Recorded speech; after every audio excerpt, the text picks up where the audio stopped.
to answer that question, I will ask of you for 3 questions. Who are you? What do you do? And who do you know? 3 basic questions to ask you about yourself. Who are you? What do you do? And who do you know? Each of these hits a different aspect of life. So the question I want to ask while you're thinking about this is, what priority do they go into? How do we arrange these in our lives? And there's a couple of different ways. So I've got them just in a straight line. Is there a better way to arrange these? Or let me ask another way. How have you seen other people arrange these? Because we're all fine, we're all great, nobody has any problems. It's other people. So what do other people do to screw this up, to make this not as effective as it could be? What do you do in the front? Yeah. Okay. So military community, mission first, right?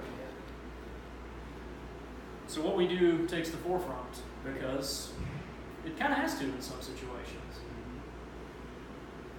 So what happens if that gets put too far to the fore?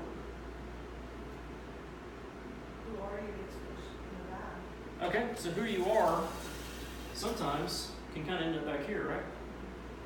What about who you know? What happens there?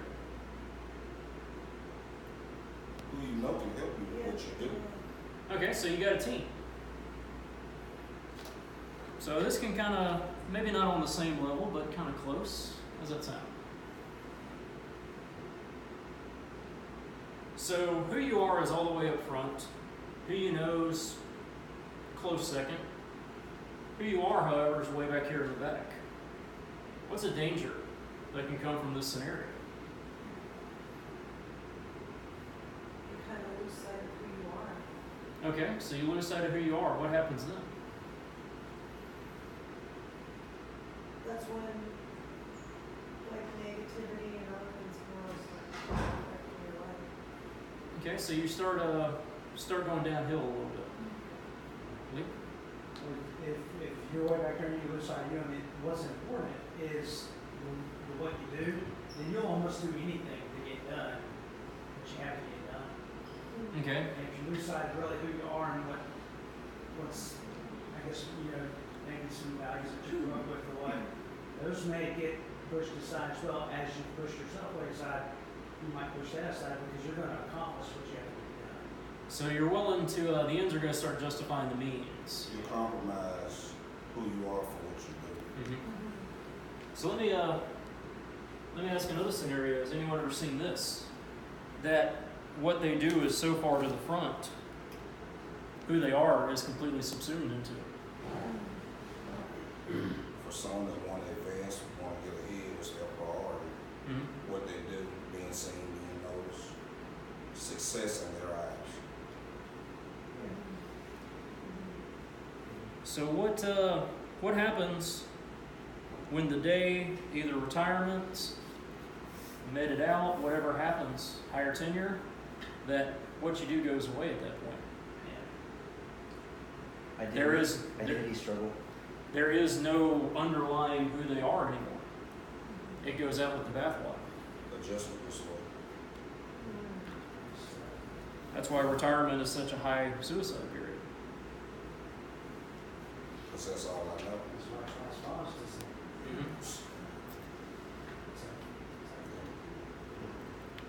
it? So that's one scenario. What else can happen? What else do people do? How else can people arrange these chairs?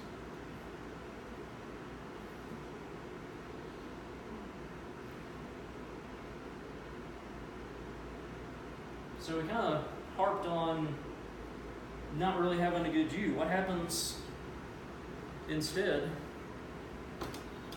if you go to the forefront? What can happen here? Selfish. Okay, yeah. Basic selfishness.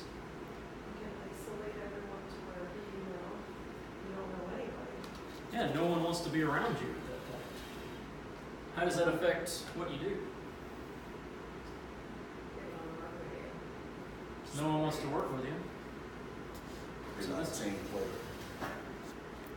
So this starts kind of backing up down here.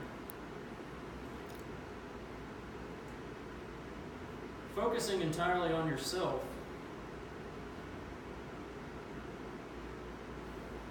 What about the job? Not so much coworkers, but just how does the job performance itself happen? You know, you're gonna make that tea time. You're gonna catch that show. Well, what happens if the job isn't getting done? Because you're gonna take care of you. No, so suddenly you're even further isolating people because you're not pulling your own weight. I would argue too, Ray, that you could put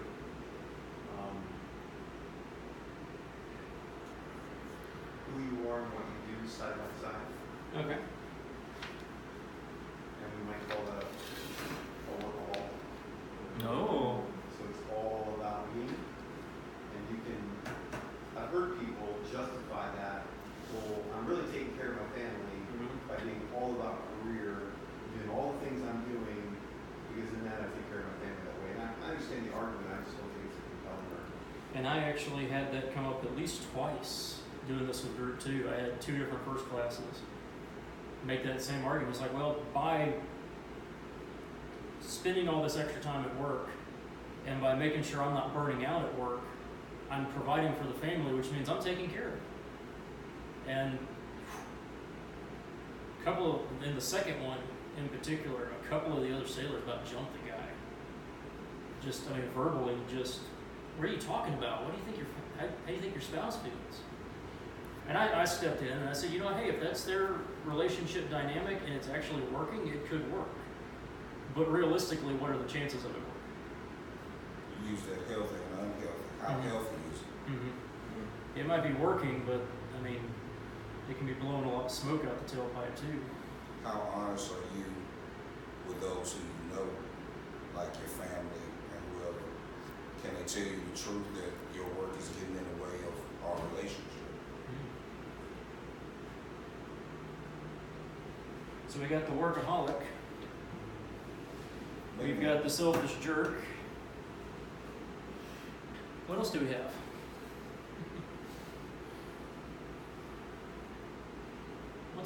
What's maybe something that's worked? We've harped on some negative stuff. Maybe what's some stuff that seems to have balanced well? What have you seen that's actually looked like it might be working somewhere? Setting boundaries in each area.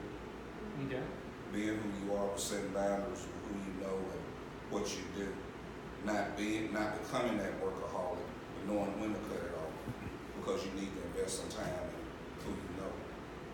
Or with those that you know. No. So it's possible to say that things might shift. And if you're a leader, knowing how and what to do, who you know, and who you are, all those, being able to delegate and being able to trust those that you work with, and then once you've given it to step back and allow, that's kind of the boundaries you're talking about. Being able to function in that is trusting the people that you work with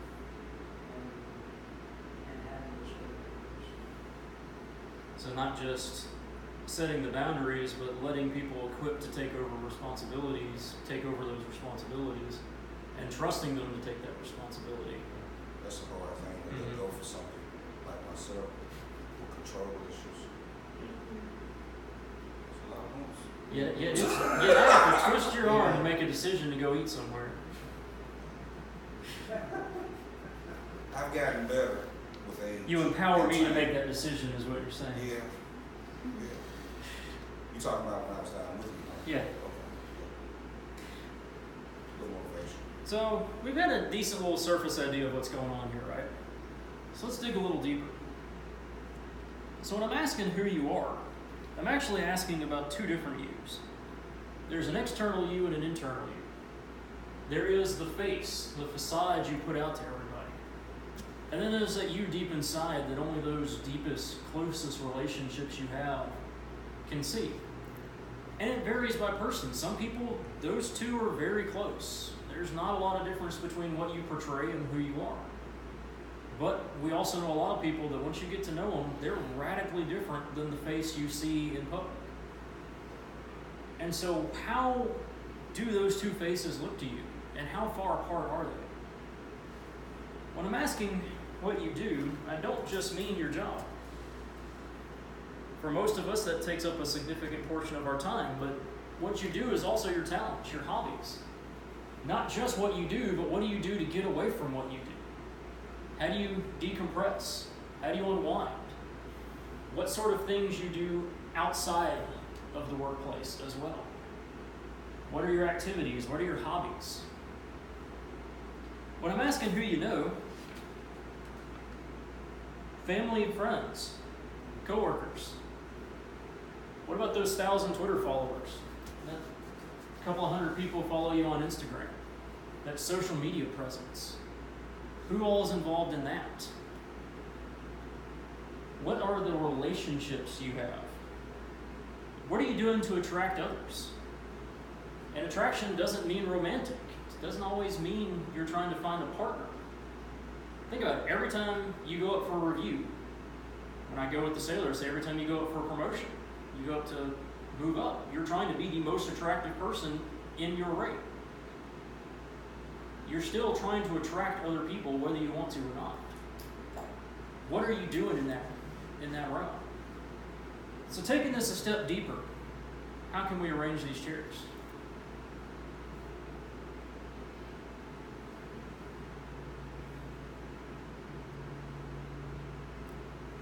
Start with you going back to the front. Because I'm only going to show you what I want you to see. Mm. Everybody's not going to get to see the internal, and I dictate who does and who doesn't. Those at work will only see the external. And depending on how close we are on this other one, you might just see the external. Family may see the internal.